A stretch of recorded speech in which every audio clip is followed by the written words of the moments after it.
राधे राधे। तो एक महत्वपूर्ण सूचना है कथाकार मैत्रेयी पुष्पा को लेकर के। तो इनको दिया जाएगा, वरिष्ठ कथाकार मैत्रेयी पुष्पा को दिया जाएगा इफ़को का मुख्य साहित्य सम्मान। तो ये मैत्रेयी पुष्पा लेखिका हैं और देखते हैं। भारतीय ग्रामीण जीवन और कृषि संस्कृति पर लिखने वाले रचनाकारों को प्रोत्साहित करने के उद्देश्य से Indian farmers fertiliser cooperative limited IFFCO ने वर्ष 2025 के साहित्य सम्मानों की घोषणा की है। इस बार प्रतिष्ठित इफ़को साहित्य सम्मान 2025 वरिष्ठ कथाकार मैत्रेयी पुष्पा को प्रदान किया जाएगा, जबकि इफ़को युवा साहित्य सम्मान 2025 के लिए अंकिता जैन को ओह रे किसान पुस्तक के लिए दिया जाएगा।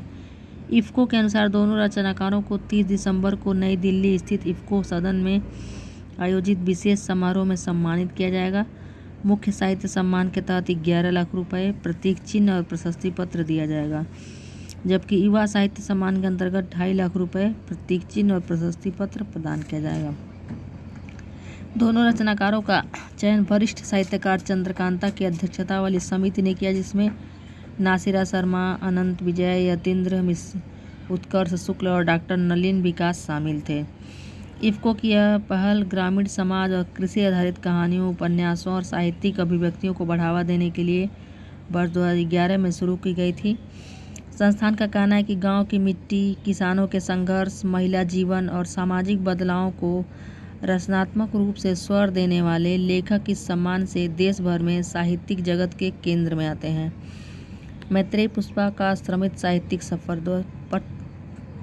वर्ष 2025 का मुख्य साहित्य सम्मान पाने वाले मैत्रेयी पुष्पा हिंदी साहित्य की उन धारदार और महत्वपूर्ण आवाज़ों में से हैं जिन्होंने ग्रामीण जीवन की विडंबनाओं और संघर्षों को नए दृष्टिकोण से प्रस्तुत किया।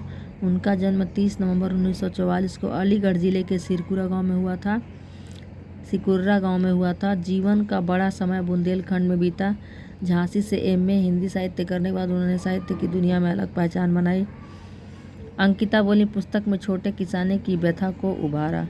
नई दुनिया प्रतिदिन के अनुसार अंकिता जैन ने बताया कि शोध पर आधारित अपनी पुस्तक में उन्होंने कम जमीन वाले छोटे किसानों की व्यथा और पारंपरिक खेती को उभारा है। इस पुस्तक के लिए उन्हें पूर्व में पर्यावरण, जल और जलवायु परिवर्तन मंत्रालय की तरफ से तृतीय पुरस्कार भी मिल चुका है।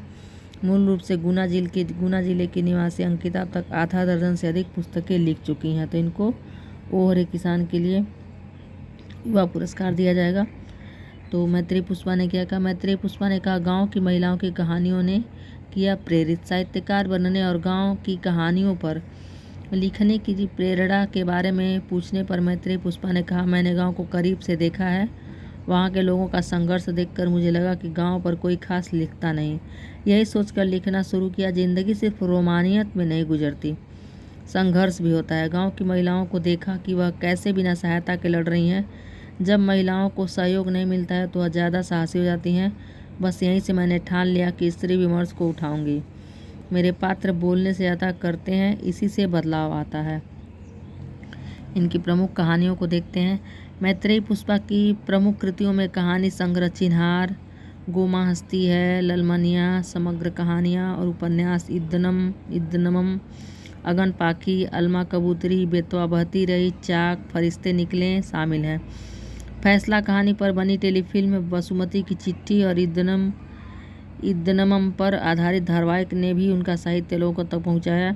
वह SAARC literary award, Sarojini Naidu पुरस्कार, प्रेमचंद सम्मान और शाश्वती सम्मान सहित कई महत्वपूर्ण सम्मानों से अलंकृत हो चुकी हैं। तो इनको मिला है क्या? मैत्रेयी पुष्पा को दिया जाएगा इफ़को का साहित्य सम्मान। इफ़को जो है फर्टिलाइजर जो होता है, Indian farmers fertiliser cooperative limited, IFFCO. हो सकता हो किसी परीक्षा में पूछ लें, और तो यही ना पूछे तो मैत्रेयी पुष्पा के विषय में पूछ ले। तो इस नज़र से आप ज़रूर पढ़ें। मिलते हैं अगले वीडियो में, तब तक के लिए धन्यवाद।